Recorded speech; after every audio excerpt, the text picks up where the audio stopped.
Buenos días a todos, buenas tardes.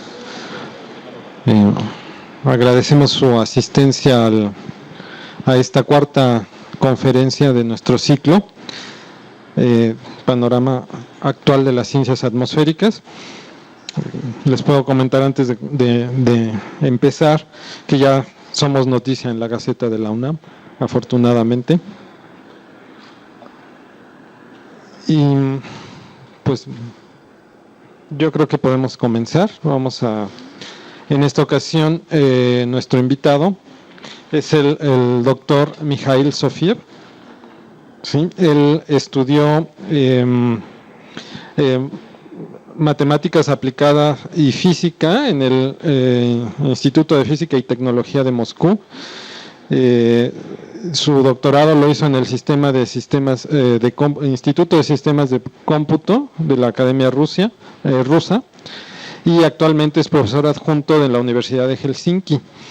El doctor Sofiev ha trabajado en el campo de la física y química atmosférica, concentrándose en el desarrollo y la aplicación de los modelos de contaminación del aire, tanto eulerianos como lagrangianos, en las escalas desde la meso hasta la global, en la troposfera y en la estratosfera. Y así como el pronóstico de la dispersión de liberación accidental de algunos contaminantes. Actualmente es el coordinador del desarrollo del, se los voy a leer en inglés, System for Integrated Modeling of Atmospheric Composition, o SILAM, y sus áreas de interés específico incluyen el desarrollo de modelos, la verificación y comparación con mediciones, la asimilación de datos, metodología estadística para validación de modelos, análisis de datos medidos, modelos de dispersión adjuntos e inversos, experimentos mediante computadora. Y bueno, el día de hoy el doctor Sofiev nos hablará acerca de numerical modeling of allergenic species in the air. Please, Doctor. Okay, thank you very much, Javier, for the introduction. I almost understood it. Thanks everyone, and thank you, Carmen, for bringing me here. It's an honor and pleasure to stay at this stage and speak to you. So I probably don't have to repeat who I am. It's already said. I just say that I'm here alone, but I'm standing on shoulders of very many people, and here a list of my co-authors who helped me in making that big work on allergenic species in the air. This is the SILAM group, firsthand, from Finnish Meteorological Institute. This is the data providers of European Aeroallergen Network. I will mention many times this network. Without their data, nothing would have happened.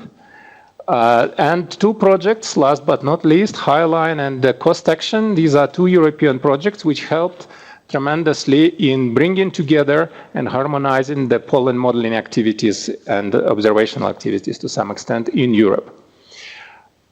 So let's go straight to, I hope it will work even. Yes. Okay.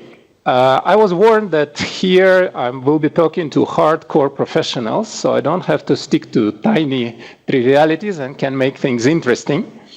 However, if you feel that I'm losing you while talking, just wave me and say slow down or beef up if I'm saying something too trivial.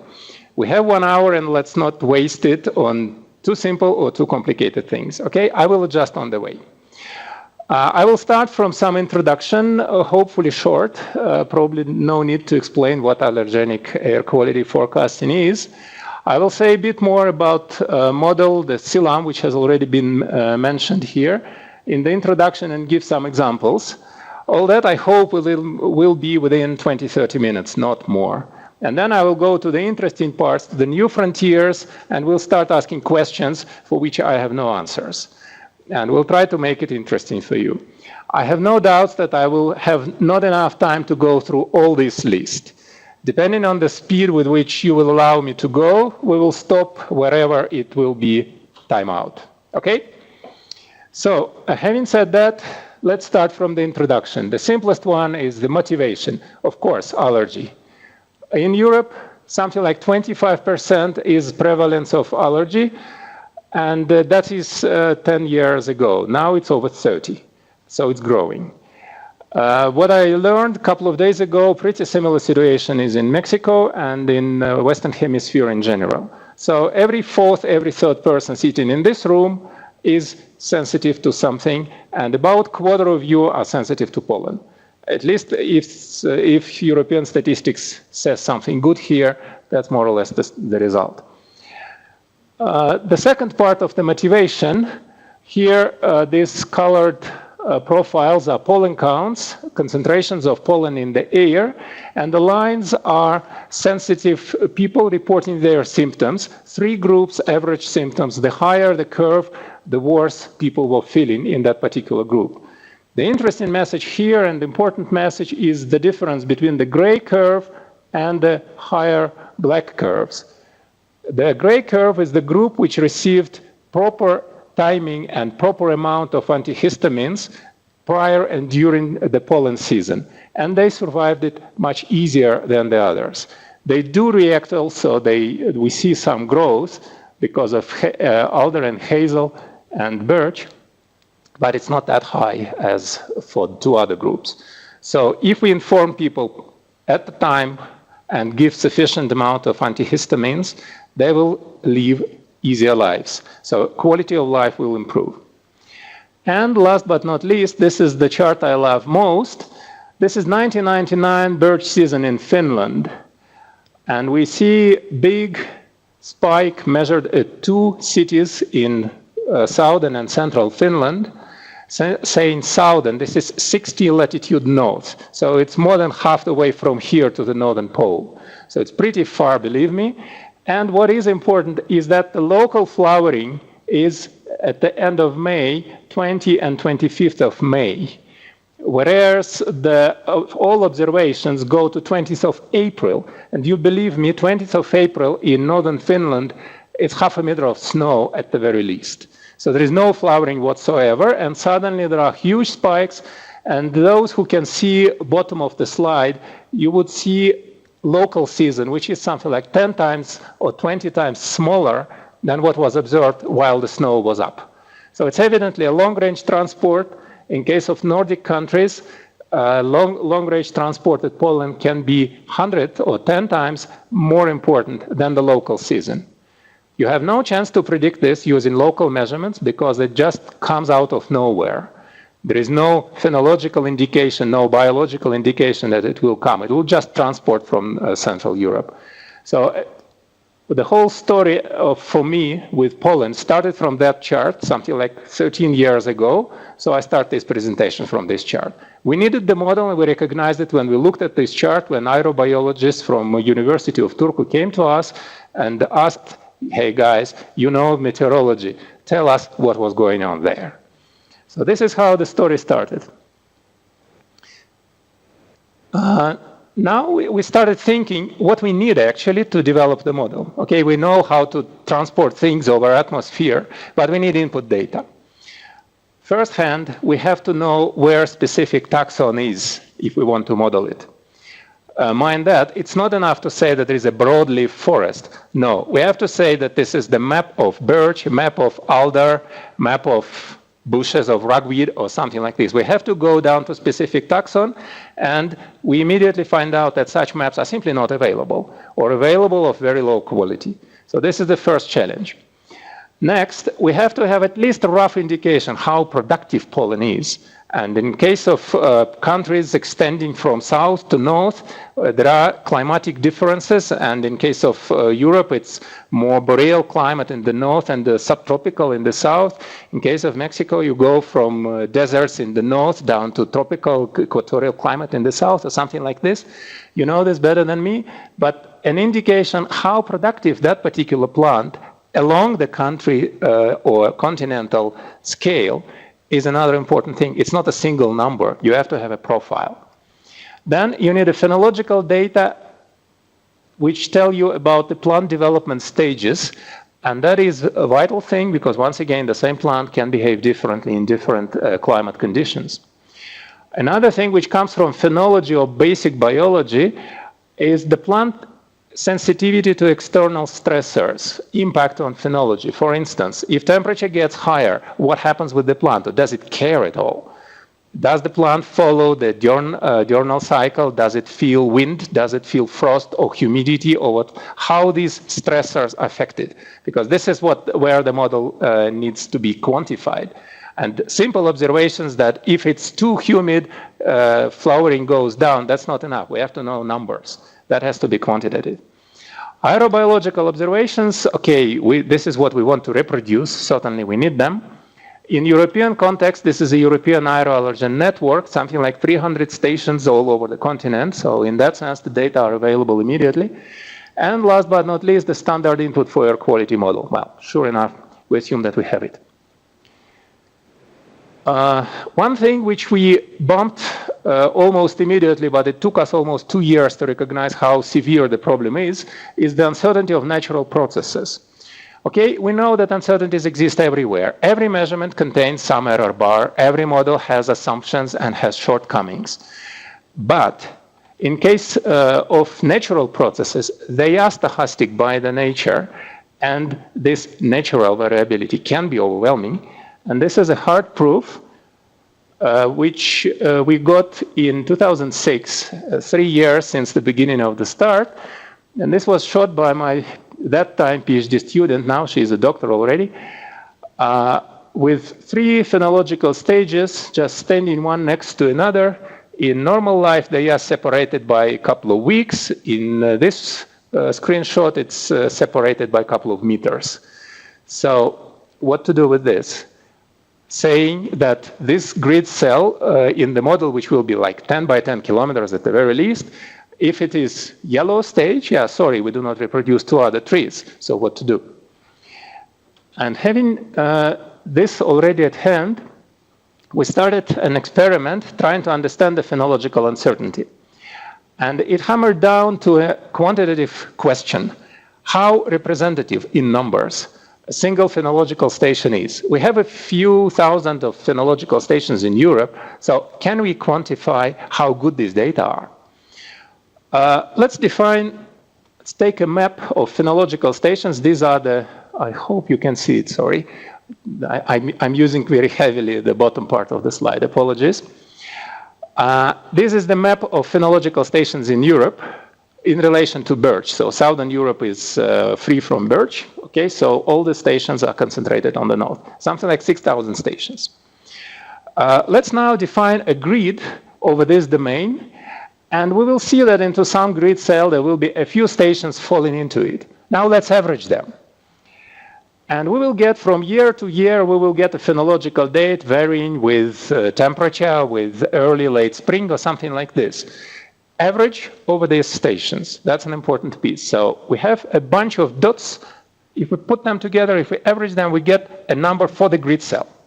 Now let's look at the individual station. And if that station happens to follow comparatively closely, plus minus 2 days in specific question, in specific number, from this black line, from the mean value, let's call it average station or representative station, taking that one station is in fact enough to reproduce the whole grid cell. Well, life is never simple, so sure enough, there will be early sites, which are most of the years, not always necessarily, but most of years are late, more than 2 days later than phenological stage of the grid cell. There will be late stations, sure enough. And there will be random stations, probably, which some years are earlier, some years are later. If we cannot decide on any pattern for the specific station, we call it random. Now, let's start playing the games. Let's change the size of the grid cell, starting from the whole Europe, 3,000 kilometers, 30 degrees latitude, longitude, one grid cell, one number for the whole continent, and going down to 1 kilometer. Stations are dense enough, we can go down to 1 kilometer and see still how many stations will be average, late, early, and random. And when we played this game, this is what we got. So this is the chart on the right-hand side. This is the one grid cell whole Europe. 3,000 by 3,000 kilometers. That's the grid cell. And then going back down to 1 kilometer. The black line here is the fraction of representative or average sites. Well, no doubt, when we have one grid cell for whole Europe, very few sites actually reproduce that single number. Certainly, we miss a lot of things. There will be something like 20% of late sites, 20% of early sites. Fine. We sort of believe it. At this stage, we see something like 60% of sites which are random, which do not have any particular pattern. Now let's go down to very high resolution, down to 1 kilometer. We see that our representative sites, their fraction grows, and for 1 kilometer we have something like 25–30% of stations are representative for nearest kilometer. And that's a very important message. A single phenological site, 25% of the network in Europe, is representative within 1 kilometer distance. That's a hard number. We also see that the proportion of late and early sites diminishes. And for 1 kilometer grid cell, something like 5% of stations are late, 5% are early. That's also an interesting message. 1 kilometer, I mean, that's not much. Almost all models have coarser resolution. Still, when we start randomly put the stations inside that kilometer by kilometer, 5% of them will be late, 5% of them will be early. But the most dreadful message is coming from this curve, which says that no matter what the grid cell size is, 60–70% of stations are random. So when you take a network of phenology, you put it randomly over the area, 60% of that network is average. Not average, but random. It will be differing from average 1 year upside, another year downside. It's regardless the place in Europe, regardless the country, regardless the way the phenology is done, the networks are not, phenology networks are not unified in Europe. Every country does their own way. The pattern is the same everywhere. It's not human mistakes. It's not uncertainty of the measurements. It is the feature of the nature. So we have to keep in mind that, again, 60% of stations in phenology will give us random numbers. So, having said that, we have to keep in mind that there are systematic processes, which are listed here, and I will go through them.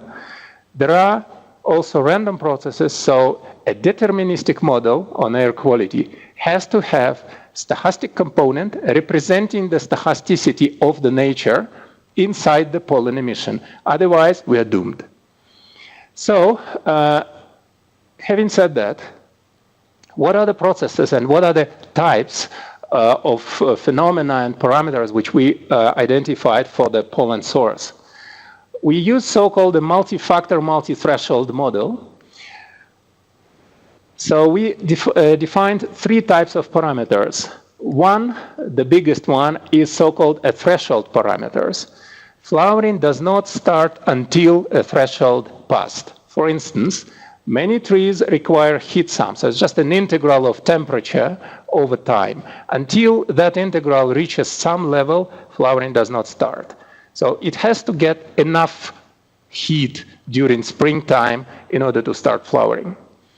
Another thing is the day length. There are plants like ragweed, for instance, or mugwort, which are sensitive to day length. As long as day length is too long, sorry, no flowering. 14.5 hours of day length time is needed, or shorter is needed for ragweed to start flowering.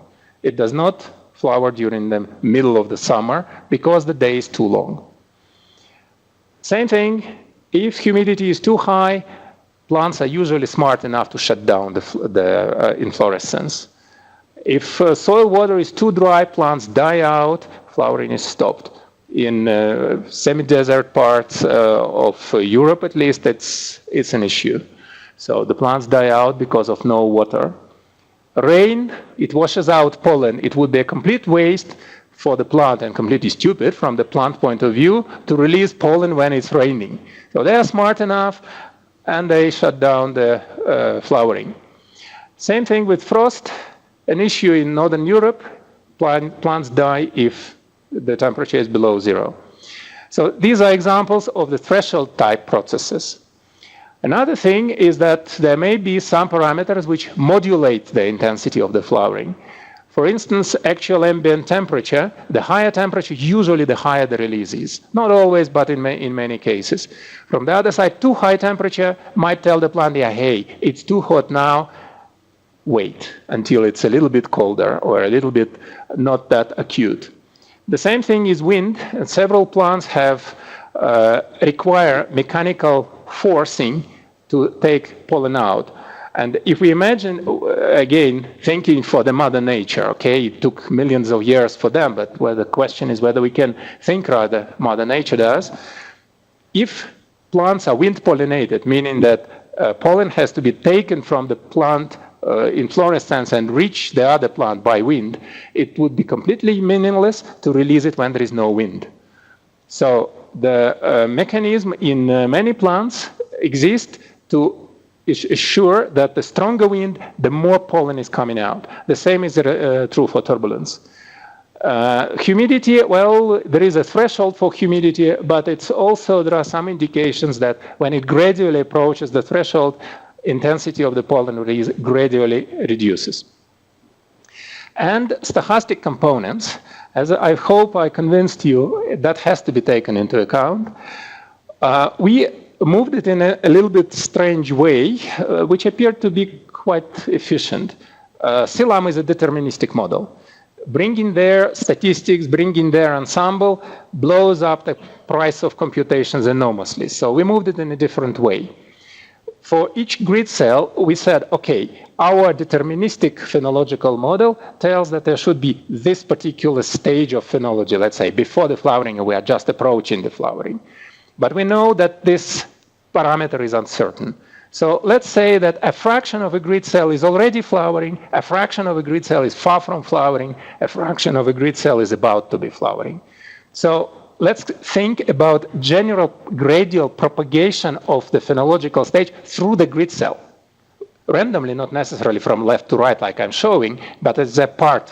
We do not resolve it, but we know that while the deterministic model shows us that stage is progressing, the part of our grid cells gradually move through their processes, but they move, each part of the grid cell moves in its own procedure. So we get something like a probability density function inside the model, and that modulates the release, which after we integrate that function, it gives us a number, which is then used for deterministic part. So essentially it's implemented as fade-in, fade-out functions. It's pretty simple procedure like logistic functions, which mainly represent start and end of the season and the total amount of pollen released. In some cases, that's the latest developments when we really have season as the probability density function. But I'll show it in half an hour. So as an example how the model of this kind would look like, for trees, so far we found it as the most common formulations for trees, and the specific values in this slide are for birch. So there is a total pollen release during the whole spring. This is the number which we have to give. And in that sense, we think that 100% of catkins are active and 100% of the area covered by that particular taxon. So this is a maximum possible number which can be released from that region. And in case of birch, this is something like this, 10 to the power 9 grains per square meter. This is the reserve, our wallet, our pocket, which we have, how much we have at the beginning of the season. Then the heat sum, it's for start, we allow 20% uncertainty. Heat sum for the end of the season, we allow 20% uncertainty. We do not count heat sum if it's too cold. So 3.5 degrees centigrade is the minimum below which nothing is happening. Birch is just waiting until it becomes a little bit more comfortable for it. Relative humidity, the hard threshold is 80%, but the rate gradually decreases starting from 50 already. Wind is just progressive function, but we allow the saturation, saying that a hurricane will not bring more pollen than trees have. So 5 meters per second, things saturate. If it blows stronger, yeah, okay, but so be it. And rain shuts down the pollen release. There is a paper published a couple of years ago with details about that model. So where to put it? And now we go into SILAM technical part, which I will rush through comparatively quickly. This is, as every air quality model, we have plenty of inputs and outputs, and the phenology is inside the model, what I just described. And what we need as an input is the maps of taxa, which we model. And the meteorological input is down here, and all other sorts of emissions, they are not affecting yet our pollen part, so it's quite a separate thing. Here, if you go inside that blob of psyllium, in fact, it's only two small additions to the big model. It is a source, pollen source, the phenological model I just described, and pollen transformations in the air, along with all other transformation and source types and aerosol dynamics and transport and so on and so further. These are comparatively small and well-localized additions. The rest comes from the standard formulations of psyllium, and this is true not only for psyllium, by the way. I'm aware about some other models for birch. I guess some of you at least heard the CosmoArt model. There is EnviroHerlam model. I've seen some attempt to make Megan to work with pollen, etc., etc. In all cases, it all hammers down to these two parts. The rest is taken from the basic model. Now, let's go to applications. Essentially, I can imagine only two types so far. Maybe you will be more successful than I am and have bigger imagination. One is the pollen forecast, the whole thing why that big story was started. The other one is the seasonal or multi-annual or some other long-term assessment of pollen distribution and load. I include climate change studies here as well. Let's start from the forecasts. The goal is very simple, to support the pollen allergy groups and organizations. Here I probably should spend a couple of minutes explaining that I am an opponent of delivering model forecasts straight to the public. I don't think that this is possible. Meteorology took half a century before it became possible, and even now when we see forecasts on TV, it's not straight from the model. There has to be an expert sitting between the model and the public. Because model can give something funny, it can fail, and public will have no chance to figure out that this is not a good thing, what the model says. It can say even the right thing, but if there are some presumptions in the public that we trust or we do not trust, okay, there has to be an expert who will explain it to the public. Especially now here we are dealing with sensitive issues of people's health, and people can be overreacting or underreacting. And in this case, also for our personal comfort, we prefer that patients call doctors and do not call mathematicians, okay? So it's a necessary buffer. So we deliver our forecasts. They are available from internet, but they are delivered in English, despite we generate them in Finland. They're delivered on scientific web pages of our model. And they are distributed to doctors and to aeroallergologists who then generate their forecasts and send them to mobile applications and do whatever they want with them. So we work through them. And that also, by the way, substantially improves relations with them, because they do modeling, they do measurements. And at the beginning, they were not very happy when we came up with the model and saying, hey guys, we can do such nice things. But then I said, yeah, hey, but then we should shut down our stations because you do our job. So these relations, I should say, it paid off. So the forecast looked something like this. It's a pretty old map. In principle, you can go to that website and see the forecasts right away in real life. So there are concentrations. This is Poasia, so this is grass counts. In August 2013, whatever, 20th of August, so 2 years ago. That's how it looked like. This is for the whole Europe. We zoom to the northern part of Europe. This is this one, this map. Mind this, the picture looks slightly different because we used for regional forecast, we of course used higher resolution meteo data, meaning that this is another meteorological input set. And sure enough, it produced different pollen output. And then we can go even deeper. Zoom into this part, Helsinki is over here, and this is where I live. And we get a very high resolution forecast. This is down to 2 kilometers, 2.5 kilometers resolution. And you can, once again, you see that that thing is actually more agreeing with the European forecast rather than with regional forecast. So this is a question again about uncertainties. Just changing the meteorological model, which predicts the same day, the same meteorological parameters, we get different answers out of pollen forecasts, down to the case that here there is flowering, here there is no flowering. So this is the uncertainty, and this time we take it on ourselves, and this is one of the reasons why we don't want to show it to the public. Because then the question will come, okay, which of the two pictures I take? And we don't want this with questions. So much about forecasts. For load assessment, the goal is more scientific, to understand the pollen load in Europe, its variability in space and time, the primary transport directions, the gene exchange and transport, and the impact of climate change, and so on and so further. So these are mostly the research tasks. And the simplest answer which we get when we run the model through a complete year, this would be for birch in 2010. This is for ragweed.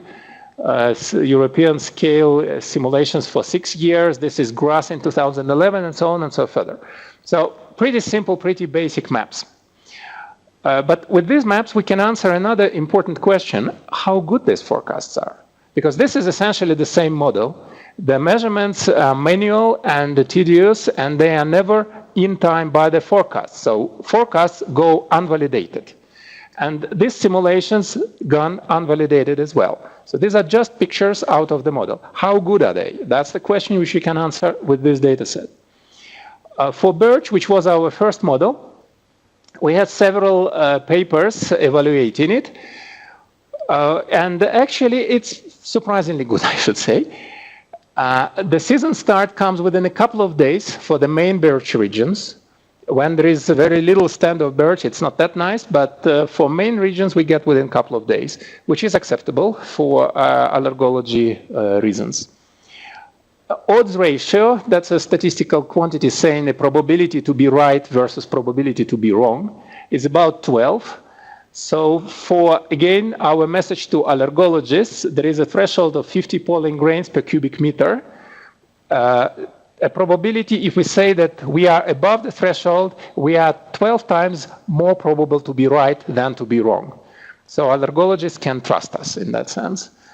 Formal correlation is a very tricky thing for pollen counts, because they have beginning and end of the season, and strictly speaking, from a mathematical standpoint, correlation is a wrong parameter. It cannot be even attributed to such time series. But still, everybody likes it, so we can calculate it technically. And this is what we get. And the main birch stands are over here, and these are the data for year 2015, actually from this paper.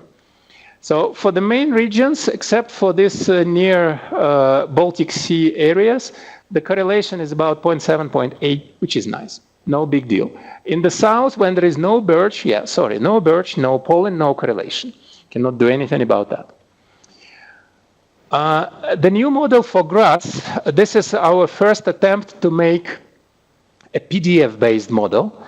So the whole season is described as the distribution of probability of the plant to grow. And this is this kind of gamma distribution used. It's fitted to data. So this picture rather shows that the existing model allows a very accurate fitting of the mean season. And this is example how it works. So the 5th percentile of the total pollen count, so this is the season start, you can consider it like this. This is just the day of the year. 90 is the 1st of April. So beginning of April, the whole thing starts in the south of Europe. End of June, the last part in the north of Europe. So we are talking about a couple of months of the season gradually starting in different parts of Europe. And this is what was modeled and predicted by the model. And this chart is the error of this prediction. As long as it's green, it is 0. Meaning that in average, the model hits this several months of propagation of the season. It starts it at the right place at the right time. So this is what the new model is doing. It will be operational next year. This year, the results are not that nice. So I think I finished the first part, and I spent a little bit more time than I wanted for it. So the takeaway message. So pollen emission is a function of limited number of external stressors. This is our main fortune. As long as we identify this limited number of external stressors, we can predict them, we can use them, we can have the model. The natural uncertainty, and this is our bad luck, is larger than acceptable accuracy limits. If we just send natural variability, natural uncertainty into scatter, our results will be worse than acceptable for allergologists, for scientists, for climatologists, for whoever. So that has to be taken into account. Fortunately, there is comparatively simple elements of stochasticity brought into the model. They improve the situation very sharply, and things start getting nice. Accuracy of existing models, I mentioned a few already. It's more or less sufficient for practical applications. Sometimes yes, sometimes no. There are goods and bads, and you can look at the papers I referred previously. What exists in operations, it's the forecast up to 5 days ahead. And in the reanalysis, we are now possessing something like 35 years of reanalysis back in time and about 40 years of climate prediction runs. Actually, for rugweed, we have down to 2,100 simulations. So these things are now being evaluated. There are no papers with this one so far.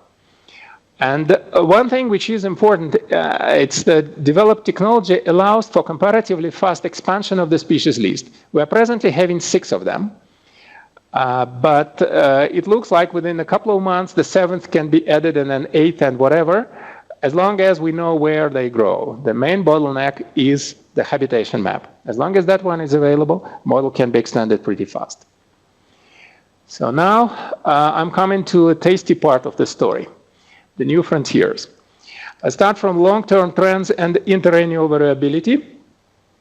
And this is the example of the debacle of the model.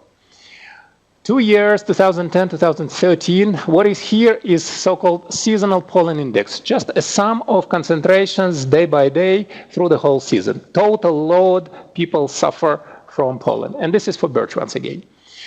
Our first love, so we always work with it when we don't know what to do.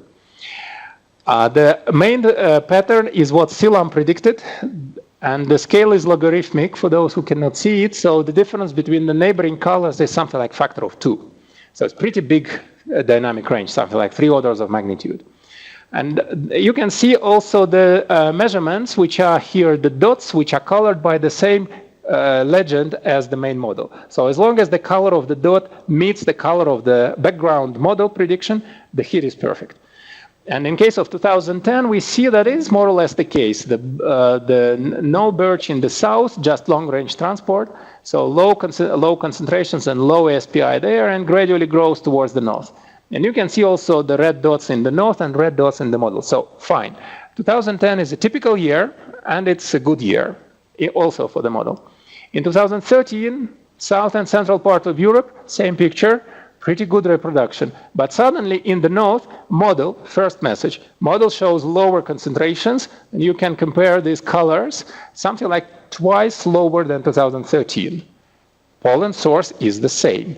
It is only dispersion and only transport conditions which resulted in twice lower seasonal pollen count. And that's just out of the model prediction. But the measurements went another 100 times. So we are actually severely overpredicted that season because it was apparently a very, very low season in the north, about 100 times lower than usual. And the model did not catch that part at all. So model predicted twice lower season. In fact, it was 2 orders of magnitude lower. And certainly the main part of this disagreement has to be attributed to biological part, which is so far constant in the model. What are the factors driving that? We knew it not since last year. We knew it for several years that there is such a problem. For trees and maybe perennial grasses, a question mark here, okay, weather conditions from the previous year The plants who worked very hard and gave very good flowering during 1 year, next year will take vacations. That's known as biennial cycle. Aerobiologists know it for decades. The pre-season for this year, before flowering starts, plants have to develop somewhat. So maybe cold winter or too warm winter might affect the flowering. Early spring, whether it's rainy, whether it's good or whether it's bad, who knows? And some regional specific water availability, especially in arid regions. And finally, season for this year, I'd already mentioned that the model from season to season, the integral over the whole season can differ by a factor of 2. So that's not a small component. So meteorological conditions affecting the pollen presentation and release can give you a factor of a couple of times. And the problem is that these parameters are intercorrelated. This is one. Second, measurements register only the total result of it. So you cannot decipher the impact of specific parameter or impact of specific phenomenon on the difference between the years. You see only the final outcome. We try to play and work around this. We set a model experiment for the reanalysis. We looked through 35 years backwards where we had measurements.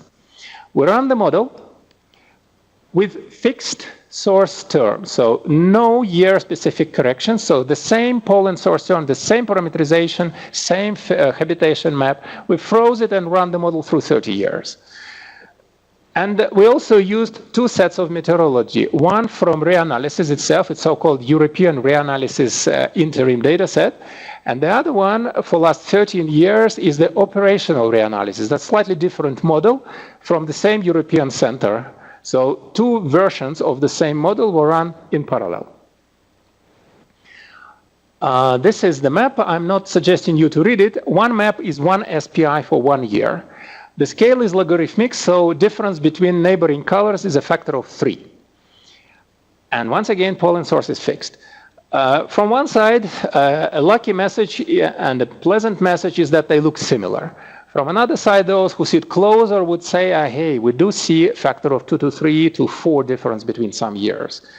Let's zoom into 2 neighboring years, 1993, 1994. We do see a difference of a couple of times. And mind that, there is no biology here. It's only meteorology inside. So I would argue, looking at this, and actually at some other years, that part of biennial cycle comes not from biology, it comes from meteorology. So that is another interesting message which we got from here. And another interesting message which we got, if we take 2 different meteorological components, this is for European reanalysis, meteorology only, and this is the operational reanalysis, just another meteorological model. CLAM is the same. We do see some minor differences, but, well, once again, we do see something like 50% difference in some places, but it is the same center, just different version of the same meteorological model, predicting the same components, and we see difference a few tenths of percent. There is a huge sensitivity to meteorological data in that part. And we have to keep that in mind, that uncertainty of plus minus half a degree or 1 degree would mean 1 week of season shift. So there is a big sensitivity to this. And this part is just an illustration that if we take into account measurements, assimilate them into the model, the pattern does not change. So these 2 patterns actually, in principle, quite close to reality. So there is no big debacle here. The model did its job. So as a takeaway message for that part, we do see interannual variability, and the general understanding of reasons behind it is at place. It is not always quantitative. So far, we managed to make the model for ragweed, which has some components of it. It was published a couple of years ago. The quantitative continent-wide model for birch, this is now what we are working with, but the model is yet to be completed. For other taxa, I don't know. It has to be looked further. So this is a question mark for students. You guys might be able to answer this. Okay? So now, the next question is pollen or allergen. We all talk about pollen. It's comparatively cheap to measure it. It's comparatively easy to model it because there are data. But people react to allergens. So are we looking where it's nice to look rather than where the whole thing is? So what is the relation between pollen and allergen composition in the air? Pollen, to the end of the day, is just a container which keeps the allergen protein inside. The questions immediately showing up is whether content of allergen in single pollen grain is constant. Is it constant between the years? Is it constant between the neighboring trees? Or is it constant between the neighboring days? Does it change? How it evolves? And then a special question, allergen is a very tiny particle. Pollen is 20 micrometers, 20, 30, 40 micrometers, something like this. But allergen is about 1 micrometer particle. So pollen does not fly far, but allergen, if it manages to get out of the grain while it's in air, it will fly further, much further. 1 micrometer is the so-called minimum of deposition in aerosols. So they will stay long.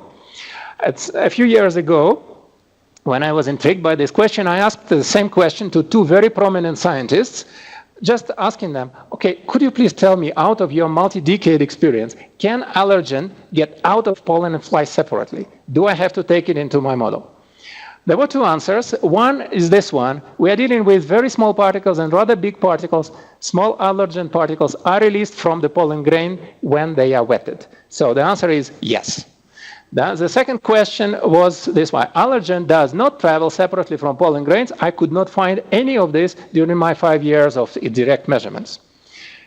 Okay, I asked the scientists, they were in the same room at some point. I asked them to argue for that. It took a bit of time, but the answer did not change. So what we do know, however, is that in laboratory conditions, we wetten the pollen grain. It releases the allergen. This is something 15 years old paper. It's known. The question is whether it happens in the atmosphere. Then there was a Highline study. This is a European project led by University of Munich in Germany. And the idea was to make direct observations of the allergen content and its availability of pollen for birch, grass, and olives.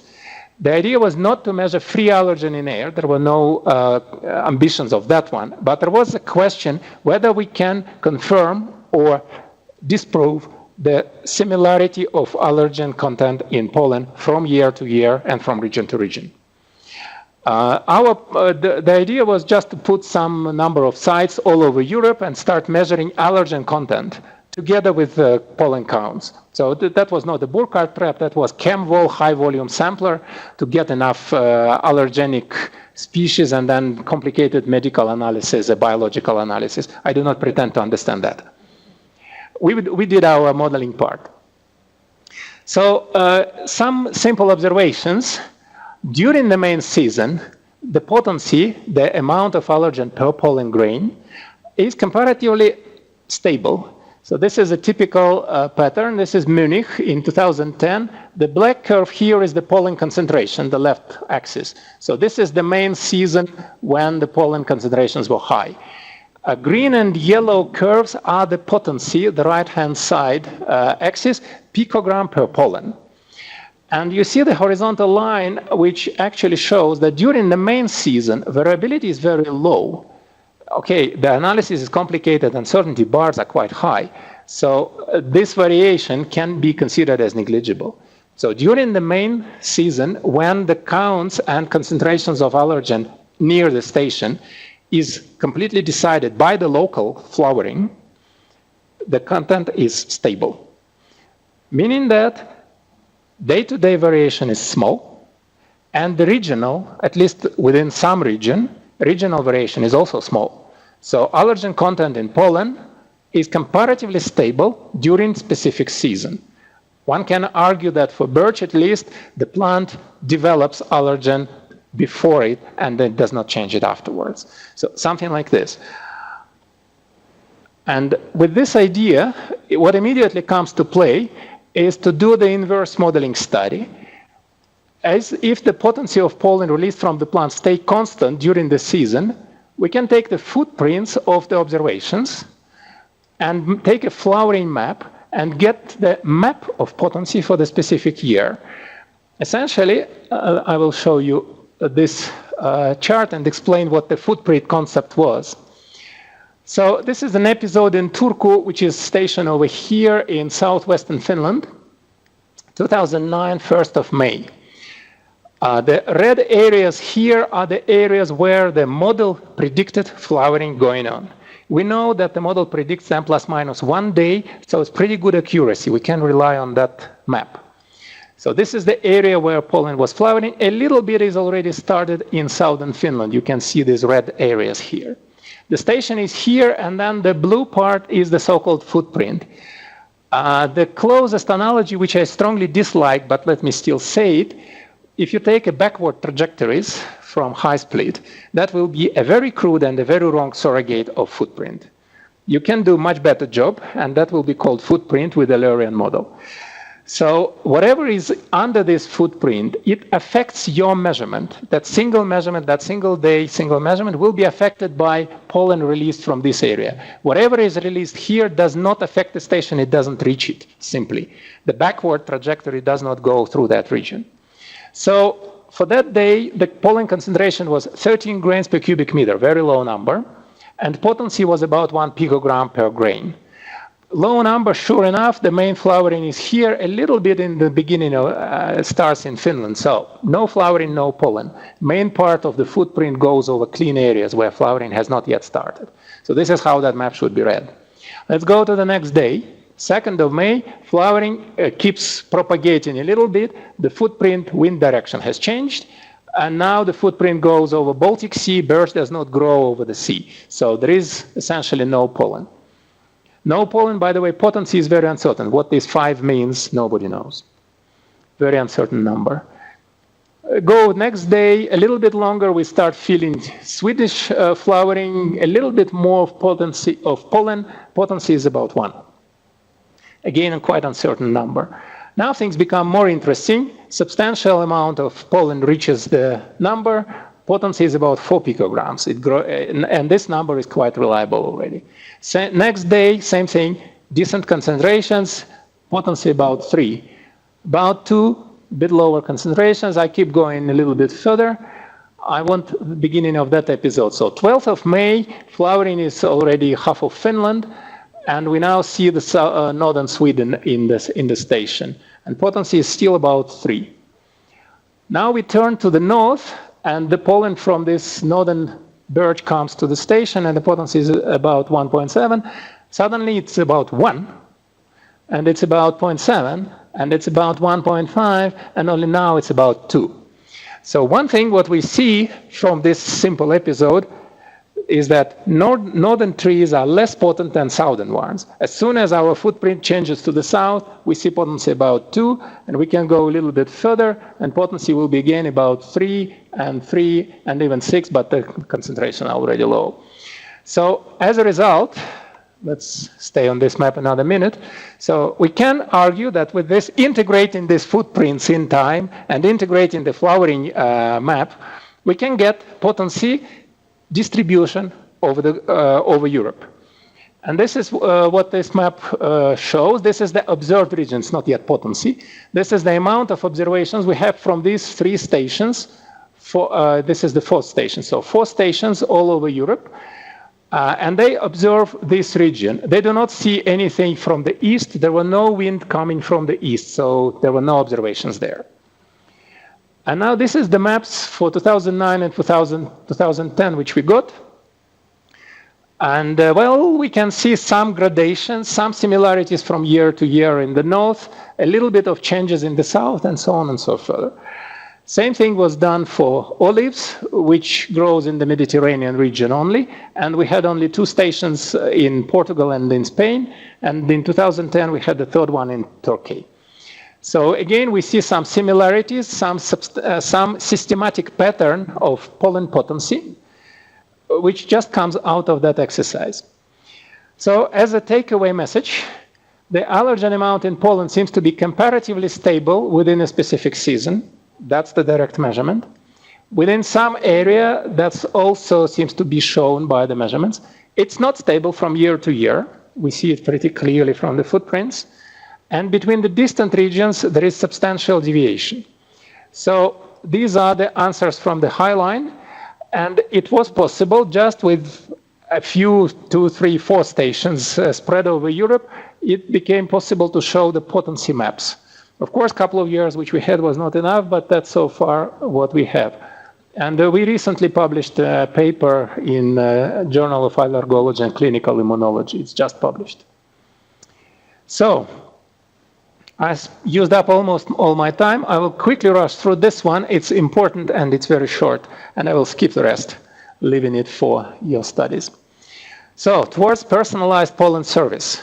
What does it mean? We predict pollen. We hope to know something about allergen, but we did take into account uncertainties of natural in vegetation, but we did not take into account uncertainties between people.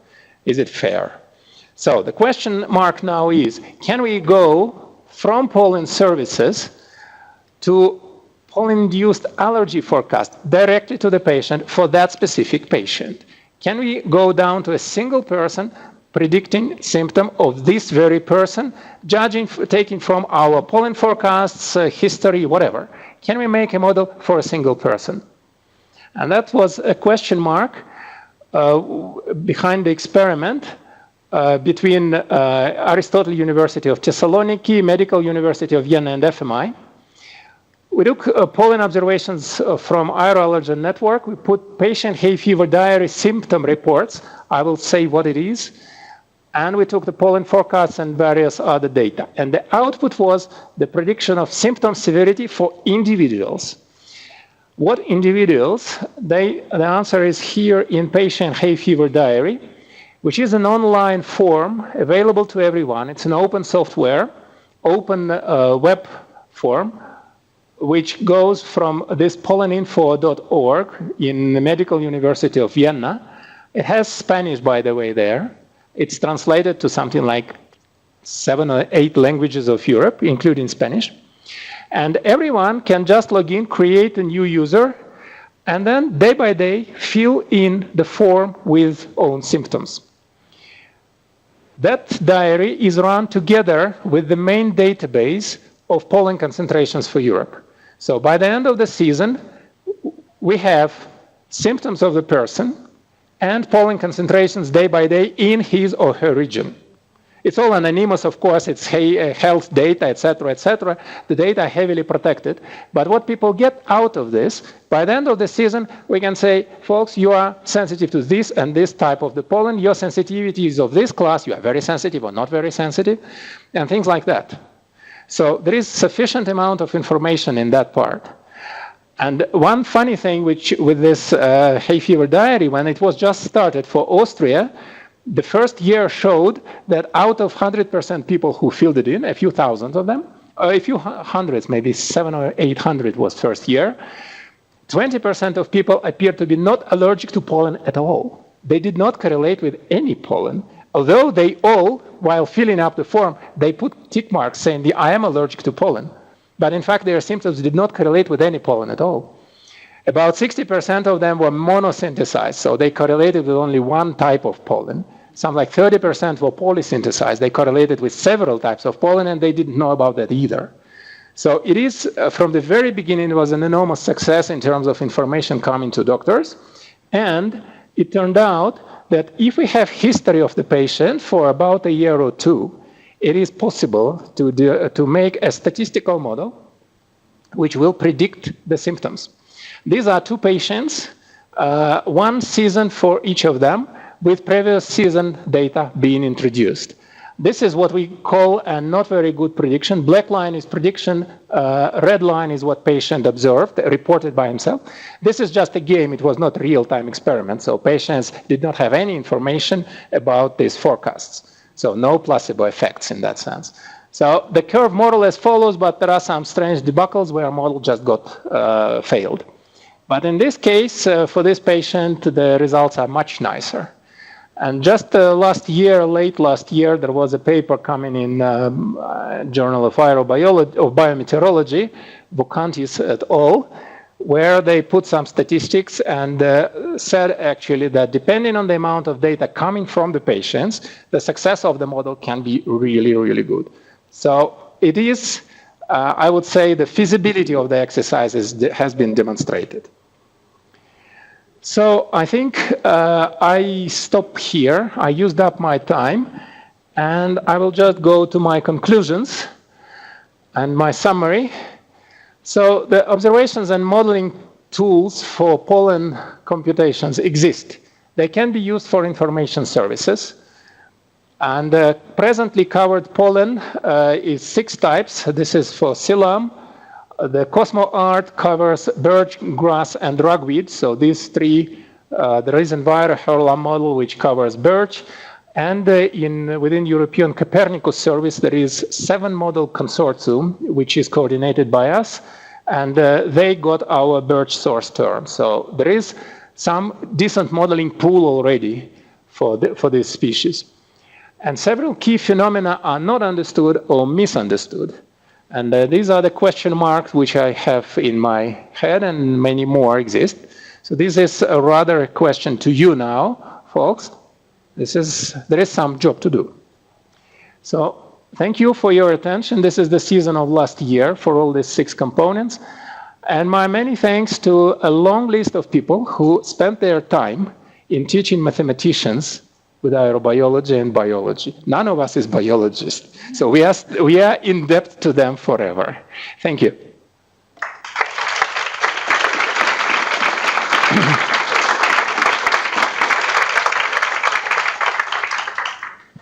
Thank you very much. It was very interesting. Questions?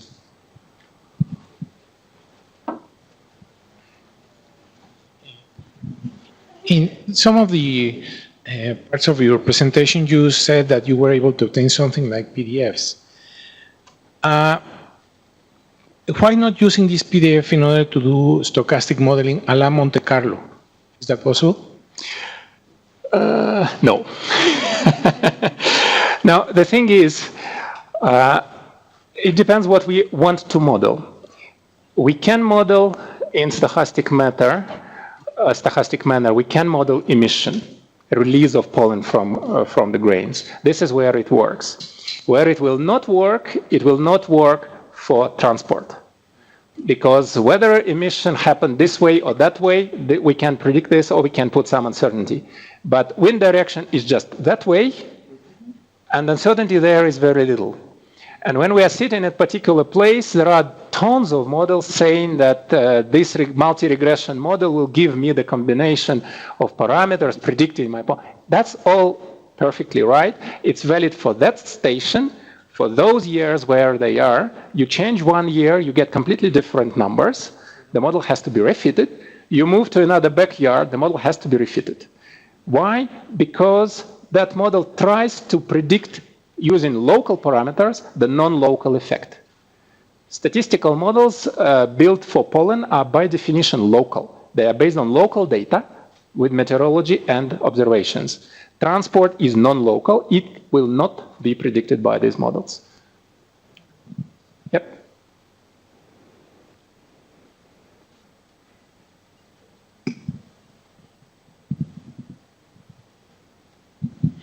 Thank you very much. Very interesting. I learned a lot. Especially what you were just saying of the patient-to-patient modeling. I was wondering, because you said that it's pretty much related to only pollen. Have you, or are you incorporating the effect of other pollutants in that mix to see the susceptibility? Yes, yes and no. It was in the part of presentation which I didn't have time to. If we go to the very beginning and look at this part, there is interaction of pollen. I stopped just 1 line before it. I have something like 5 slides for it. In principle, yes, it's possible to take into account. There are some even quantitative characteristics which can be put into the model. But uncertainty is very large from one side. What we do know is that very few effects or very few phenomena affect the pollen from the point of view of transport. Okay, essentially the only thing I can imagine is breakup of pollen grains due to oxidation. They release allergen and become much more, first, further flying, and second, much more aggressive. This is what is known. We can put this part into the story. Maybe I can actually show you that chart. That will not take too much time, if I can quickly find it. Sorry, it's a little bit slow, computer. Come on. Yes, this is what I am after. Yeah, this is the slide I was after. So this is pretty old paper, actually, coming from America. What was done there, they took pollen and just counted the number of grains, a fraction of grains which are broken. If we look at the fresh pollen, which is not treated, just taken carefully out of catkins, or however they obtained it, I don't know, we have less than 5% of pollen damaged. So most of them are intact. If we just let it fly through clean air, it was a laboratory experiment, something like 7% of pollen get broken. So just transport approximately doubles the amount of broken pollen, meaning that allergen is out. Then they treated it with NO2 and ozone, showing that if you really treat them with high concentrations, you can break pollen. However, if you look at the numbers they have, something like ppms, it is inside the tailpipe of the car, which is the concentration of that high. So it's completely irrelevant for atmospheric conditions. The only relevant thing is this one, 100 ppbs of ozone, okay, it's harsh, but it's imaginable. And that thing brings the amount of fraction of broken grain, something like 12 to 15%. That's a number, and this is noticeable. And apart from that, I would immediately argue that OH, strong other oxidants, will bring the same phenomena, probably outperforming ozone. Ozone is not the strongest oxidant in the atmosphere. In the troposphere, there are much more nasty creatures. I would argue that they will damage pollen as well. And in fact, this type of things can be put into the model. It's not yet there, but this is, I would say, ready for implementation. By the way, 100 ppb is 300 eggs per year here. Not harsh. I'm impressed. In Europe, it's harsh. But yeah, okay. Sorry about you folks. Yeah. We are Mexicans, no problem. We are immune to ozone, and so. Any other questions or comment?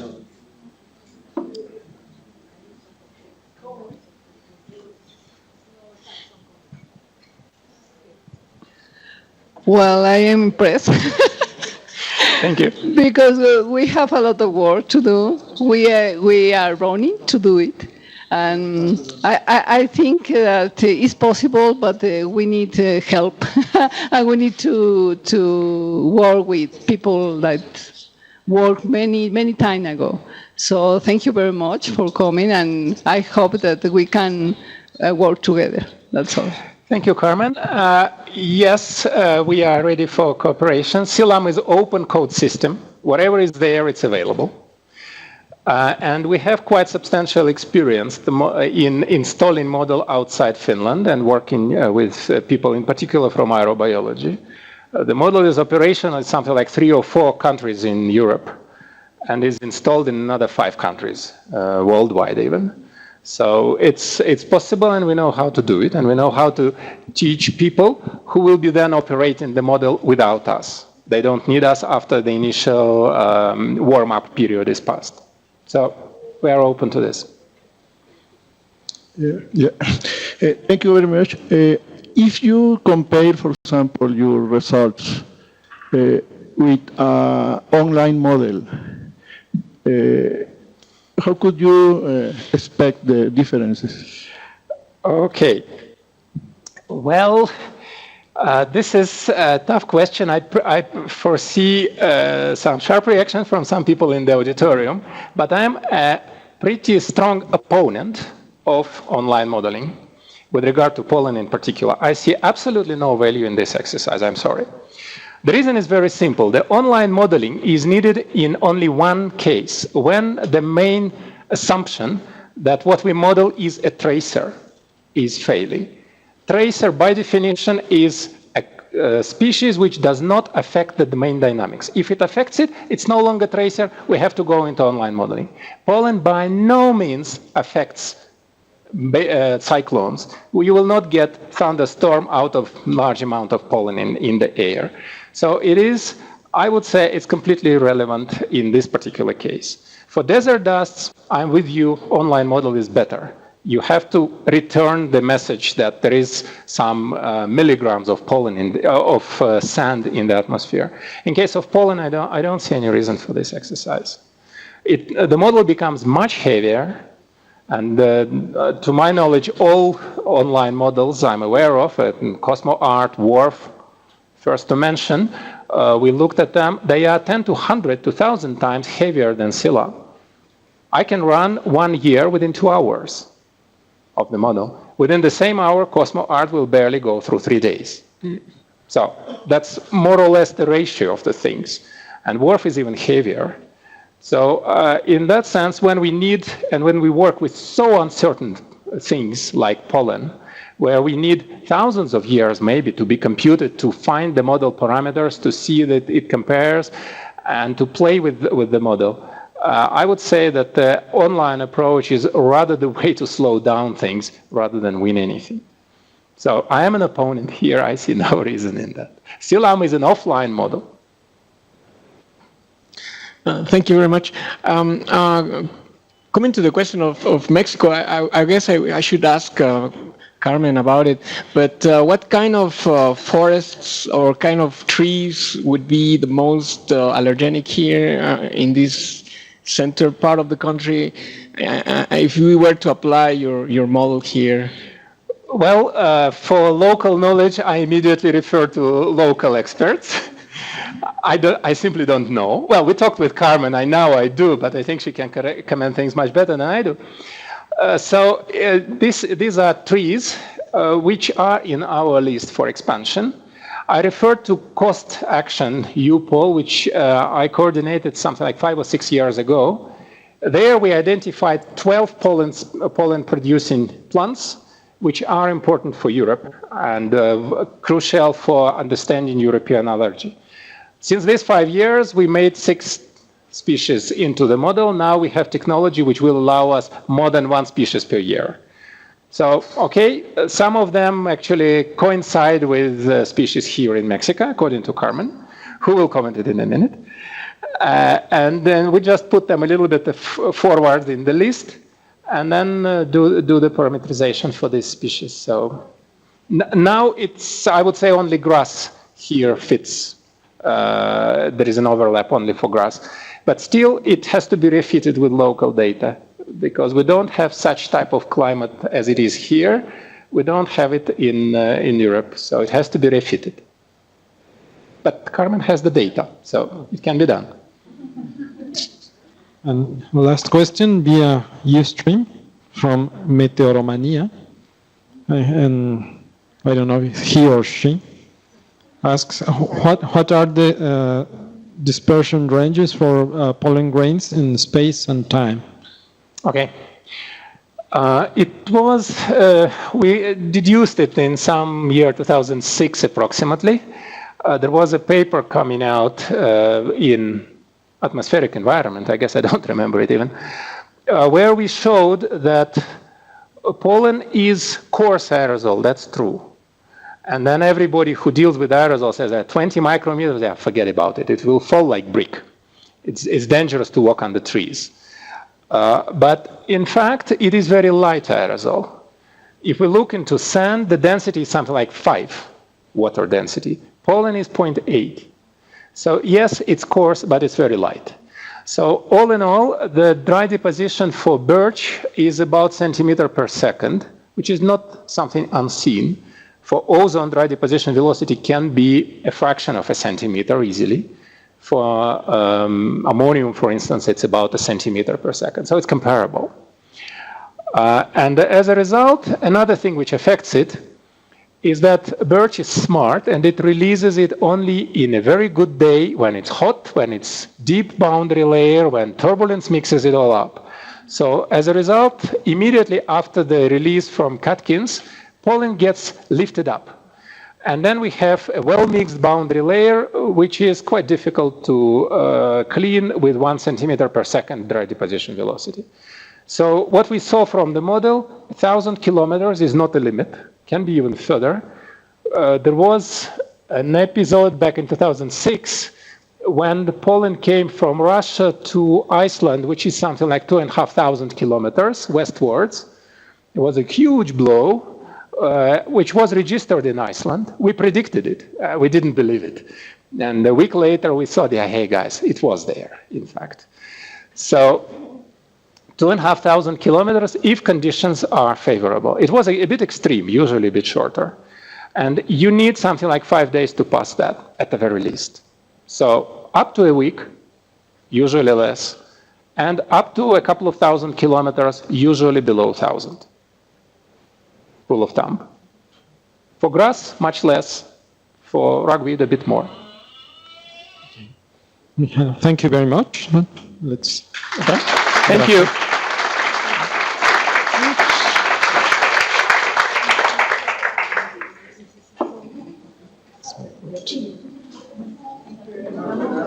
Agradecemos su presencia. Los invitamos a un pequeño refrigerio en el vestíbulo. Y los esperamos para la siguiente conferencia el día de mañana. You are currently the only participant in the conference.